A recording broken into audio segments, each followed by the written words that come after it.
have brought you today to my favourite spot, which is only 5 minutes from my house. So this is a disused quarry and it's full of bluebells and wild garlic and trees and bird songs and nettles. It's brilliant for foraging. I absolutely love it here. So isn't it incredible? I just love it. So what have I been up to? I have been launching the May zine and currently packing it up to send out to all you lovely people. Thank you to all my new Patreons that have joined.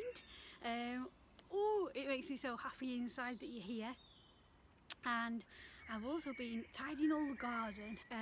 What else have we done? We had little wanders into town, but it's just too busy, so we just pop to the shops that we like and then just come straight back home.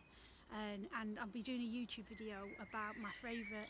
It's a vegan organic shop. It's a co-op and it's been there since 1976, which is when I was born. And you can go and you can weigh your own things, and it's just really lovely. So in my next YouTube video you'll see it, because I did a bit of covert filming last time I was in there. And yeah, and then just coming home really, and just staying at home and just loving this time of year where when you just go for a little walk everything's coming up. Like, it just feels so good right now. And today's the 1st of May and it's Beltane, which is halfway between the spring equinox and the summer equinox, and it feels like everything's moving in the right direction now. We're in the northern hemisphere, obviously. It's different if you're in the south. It's yeah, that boggles my brain. That it's like spring here and autumn there. It's like what? So it's, yeah, really lovely day. And Beltane is a fertility festival, so you dance around the maypole, and the maypole was the phallic structure, and the ribbons represented the feminine energy, and they came together in beautiful union. So yeah, it's a really lovely time, and the chicks are starting to come out of their eggs as well, like all in the bird's nests. Oh, can you hear the aeroplane? Or maybe a helicopter? While that's making that noise, I'm going to walk us a little bit further and you can see all the bluebells.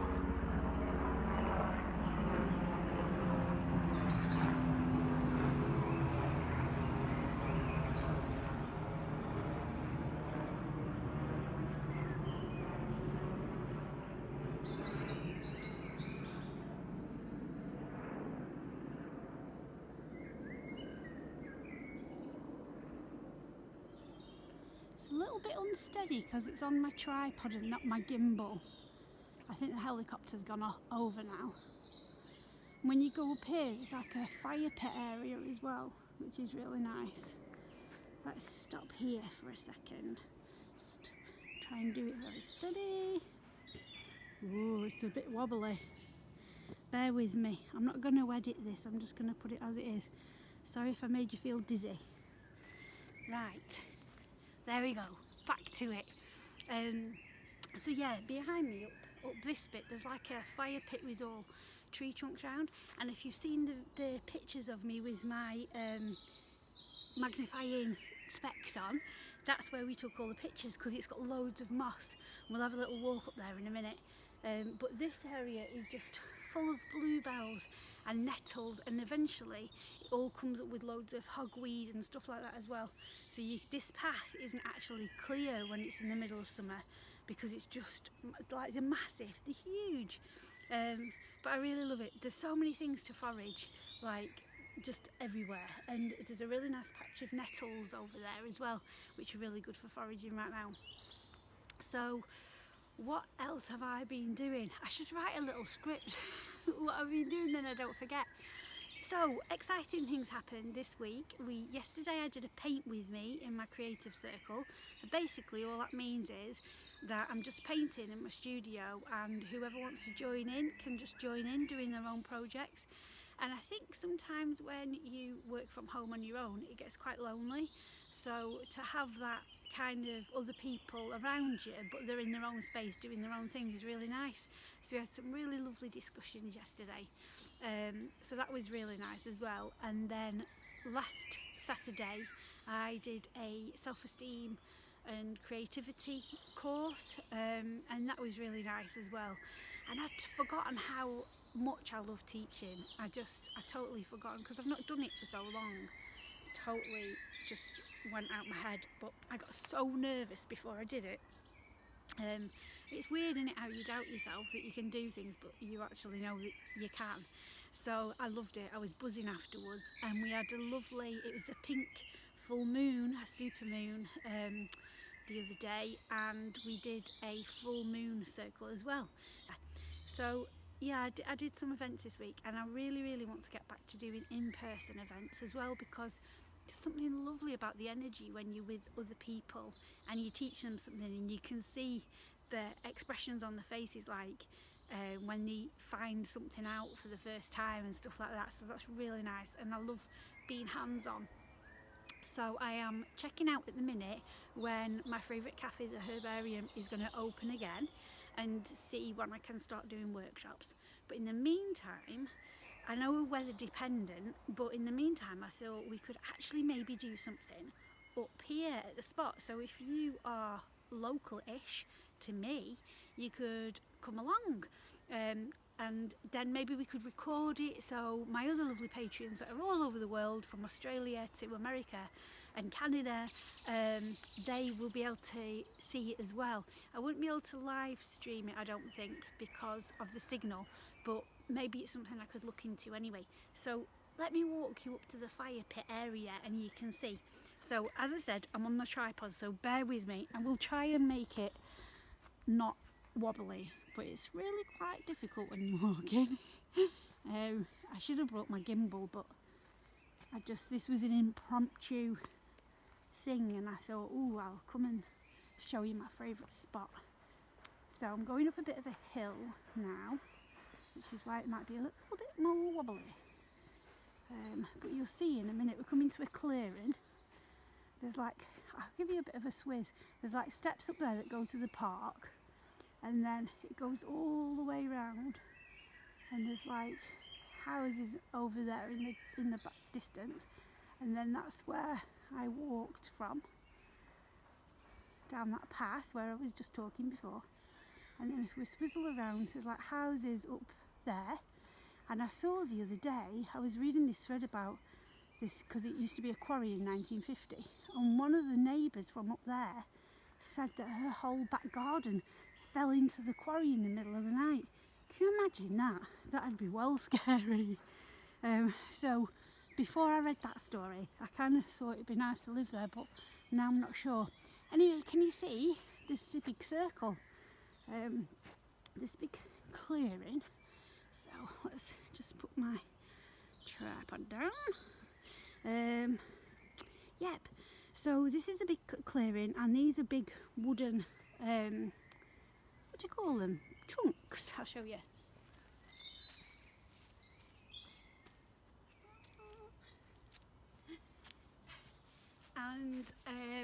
And yeah, it's a really nice spot, and in the middle I think people have had fires and stuff like that. Now it looks like it's been chopped down quite a bit, because last time I came it was quite full around this area, but it looks like it's been all cut back. I'm not quite sure why, and it looks a bit bare right now, but I thought it'd make a really beautiful spot. You know, you could have like lanterns and stuff, or do something in the day even.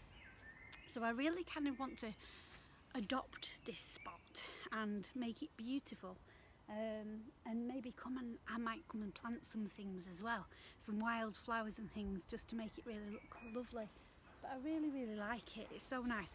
And then in the distance over there where the bluebells are, I'm not sure if you can pick up on the bluebells, but that's where the nettles are and stuff. Really good foraging spot.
Hello and welcome to Ruby's Kitchen.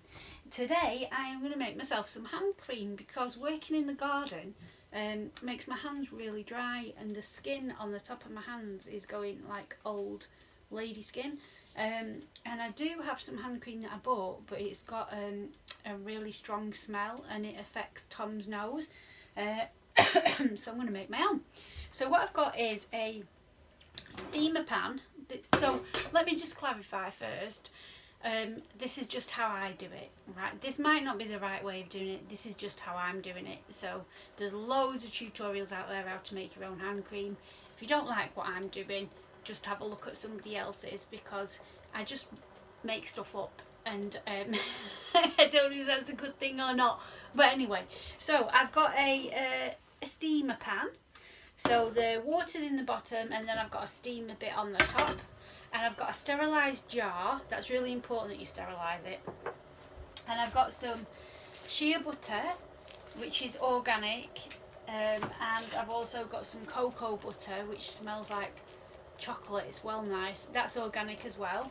And these are both from a company called The Soapery here in England. And I've also got some calendula flowers, which I grew last year and I've saved in a jar. So it's just going to be really simple hand cream, nothing fancy about it at all. You could add some essential oils if you wanted it to smell a certain way, but I'm just going to keep it plain, and then I can just pop it on anytime I've been in the garden, anytime I've been doing loads of creative work and my hands are a bit dry, and the smell won't bother Tom. So that's what I'm going to do. So first of all, when I can open this packet, I'm going to put everything in the jar. So just into my glass jar.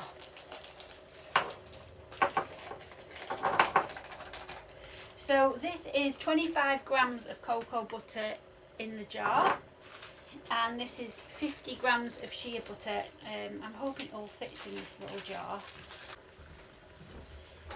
Maybe a dark jar would be a good idea to keep your hand cream fresh for a long time. This is the first time I've ever done this, so I'm just having a little go and seeing what happens. That's harder to get out of the jar, of the packet even.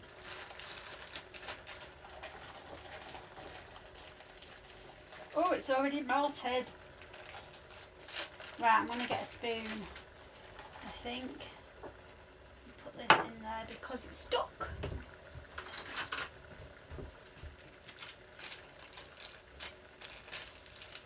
It's kind of melted to the packet, which is a bit funny. Oh, there we go. I can get it out now with a spoon.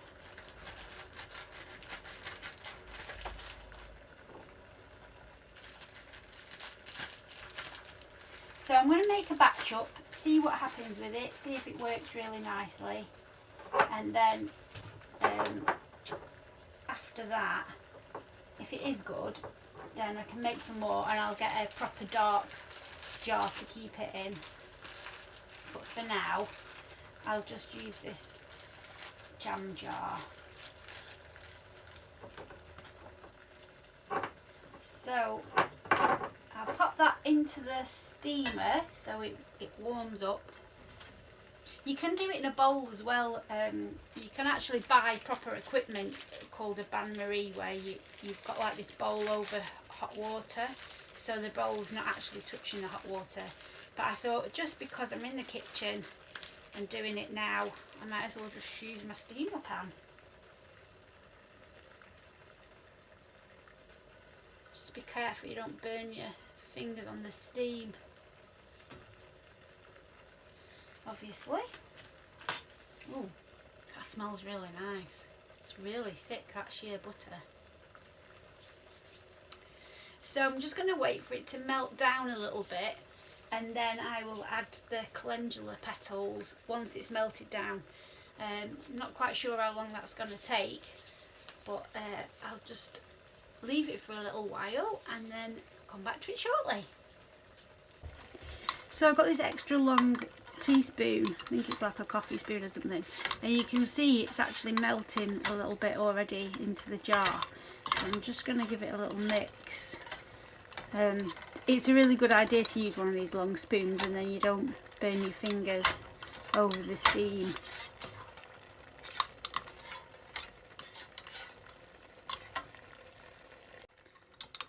So you can see now it's melting.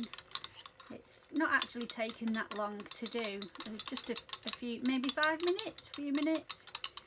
And I think what I'm going to do is I'm going to add some coconut oil, just a spoon of coconut oil to this now as well. So I've just got some coconut oil, and I'm going to add a little spoonful of coconut oil in there as well.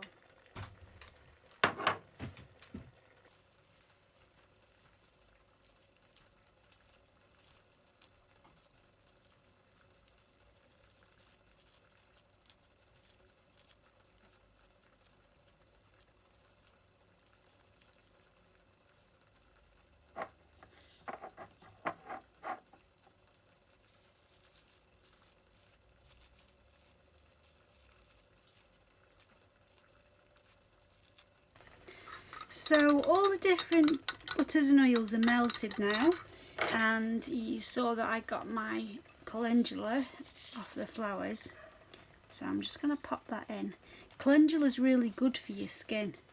It's a beautiful healing flower, and it grows abundantly, and if you leave some to go to seed, you've got the seeds then for next year to plant as well, and they come up loads, like only a couple of seeds and you get beautiful flowers.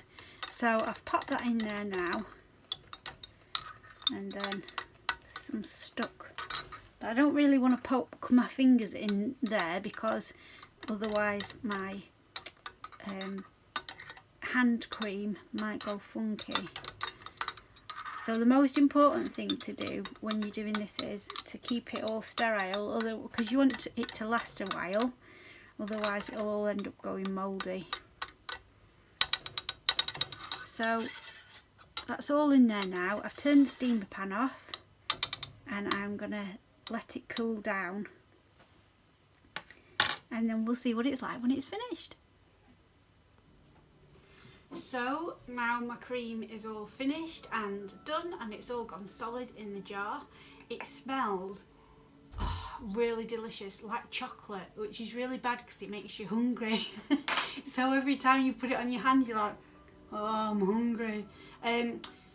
Bonuses about it are that it's all natural, as you saw, and also it's really creamy and oily when you first put it on, but then after a couple of minutes it like soaks into your skin, and it feels really nice on my dry skin, on my hands.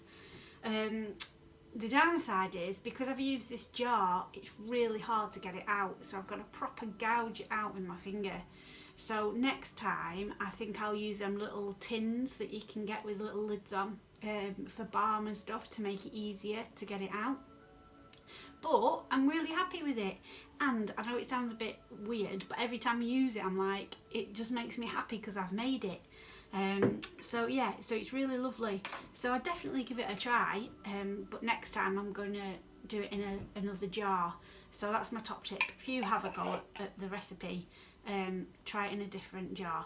And then you can see all the calendula at the bottom, and I'm not sure how to make it not all sink to the bottom. I did keep stirring it when it was setting, but it's still all gone to the bottom. So, but anyway, it's all learning, and I'm really pleased with how it's come out anyway, and it's really nice for my hands when I've been, especially when I've been in the garden. Other things that I've done are planting. So I've been repotting my house plants and planted this Maranta off it's a cutting off another one. So I've been planting different house plants and reading about different ways to make different skincare products for our beautiful bodies and faces. So you'll be seeing a bit more of that probably over the next few videos. I'm just experimenting. I don't really do it professionally or anything. Well, I don't do it professionally or anything. I just experimented and just playing. But that's what it's all about, just playing and having fun and seeing what you make. So this has been a great success.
Today is all about the May zine. Ta-da! So I am sewing them all together. Tom's printed them all off. I think 39 he printed off yesterday and today, ready for my Patreons and Etsy orders. Thank you very much. So yeah, today is all about sewing and packaging them up and then getting them ready. This morning I decorated all the envelopes, and I'll show you the packing bit after this. So it's been a wonderful week, with it being Beltane the other day, and we had the full super moon as well. So it's been really lovely, really connected to nature. It's felt very good. You know, I think sometimes during the winter and stuff it can feel like it's dragged on a little bit too long, and I know that in a way, because I live in England, it's not as harsh as it would be in other countries. The winter, like, it's only just starting to melt and stuff, the snow. So I do think that it's nice though to connect with the seasons and to connect with nature on that level, because it feels like that you're not just on your own, and you realise also that you are this tiny little speck in the universe, and all the little things really don't even matter. So I find it really helpful to be connected in that way.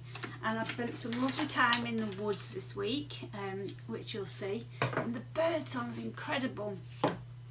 This morning I got up really early with the dogs, and it was hilarious because I've put some bird seed out in the garden in a bowl on top of the bin, because we can see it from the window, because we don't have any trees big enough yet. And this morning there was 7 jackdaws, 2 magpies and a pigeon all in the garden, all squabbling over this bowl of food, and they ended up knocking it on the floor. It was just hilarious. And I was trying to video them, but it was like too far away, so you couldn't really see. But it's so funny to watch them. And they've all been gathering, because they've all got babies now, haven't they? All the chicks are starting to pop out the shells, so you see them gathering all sorts of things for the babies. It's really lovely. So I'm going to carry on doing all these zines, sewing them all up, and then once I've sewn them, I have to knot each end. So each end's got like the string of it, and then I knot it, and then I fold it, and then I have to open it to make sure it's sewn properly as well. And then I will get on with the packaging bit.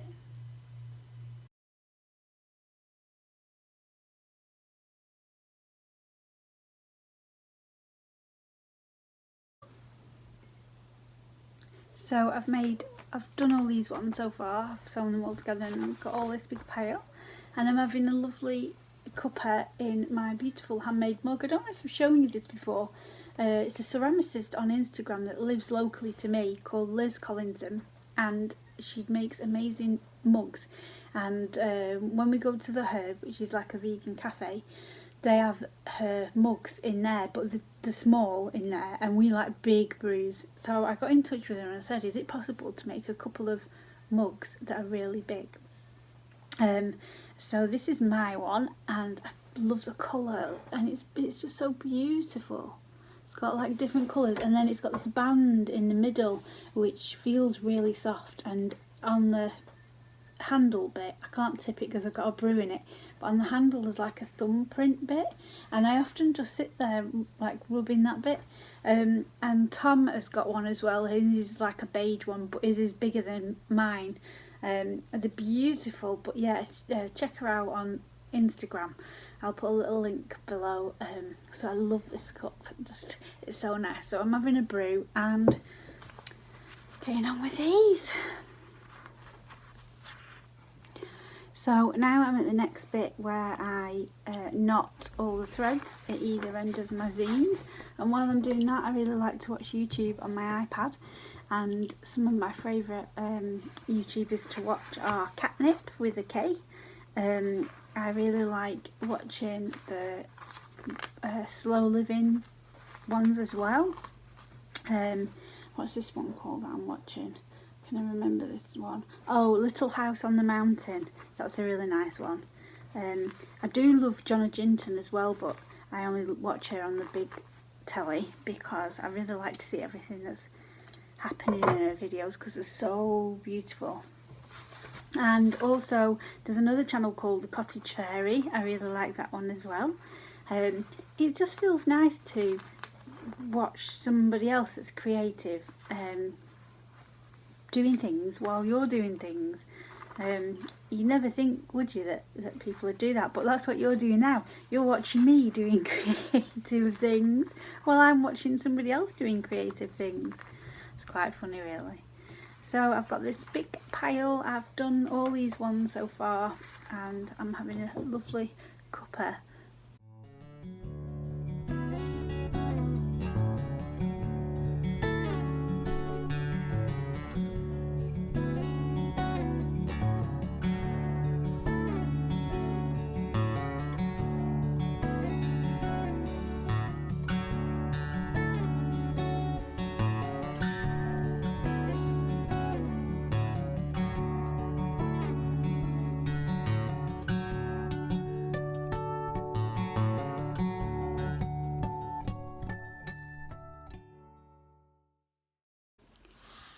So I'm super excited because not only is my Circle of Witches zine ready, as you've just seen in a little clip that I did, but also a parcel came.